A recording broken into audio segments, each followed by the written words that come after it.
តារាសម្ដែងសាយស៊ីរ៉ាត្អូនមិនមានអ្នកហៅថតដូចមុនធ្លាប់ជាតារាសម្ដែងល្បីឈ្មោះនិងមានផលិតកម្មជាច្រើនហៅថតមិនដែលខានដោយឡែកចុងក្រោយនេះស្រាប់តែតារាសម្ដែងសាយស៊ីរ៉ាត្អូនត្អែមិនមានអ្នកហៅថតទៅវិញ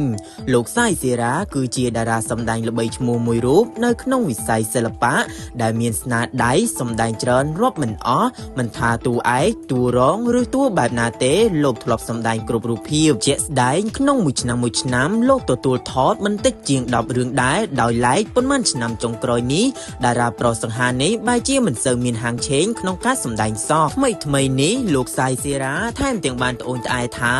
មួយរយៈនេះស្ងាត់ការងារអត់មានគេហៅថតសោះអ្នកដឹកនាំរឿងអស់មើលឃើញតួចាស់ម្នាក់នេះហើយនេះមិនមែនជាលើកទី1នោះទេដែលតារាសម្ដែងសាយស៊ីរ៉ាត្អូញត្អែអត់មានគេហៅថតលោកសាយស៊ីរ៉ាក៏មិនដឹងថាមានបញ្ហាអ្វីកើតឡើងនោះដែរទើបមួយរយៈចុងក្រោយនេះពុំមានម្ចាស់ផលិតកម្មឬគេហៅថតសោះខណៈពេលដែលលោកសាយស៊ីរ៉ាត្អូញត្អែអត់មានអ្នកហៅថតលោកក៏បានយកពេលវេលាខ្លះដើម្បីលក់ផលិតផលតាមអនឡាញដើម្បីបានប្រាក់ចំណូលខ្លះចិញ្ចឹមជីវិតលោកថាបើមិនប្រឹងប្រែងទេជីវភាពពិតជាលំបាកហើយលោកនៅតែរំពឹងថាម្ចាស់ផលិតកម្មនានា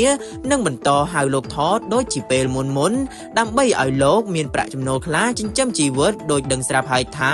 ជីវិតជាអ្នកសិល្បៈមិនស្រួលទេម្ដងឡើងម្ដងចុះមិនទៀង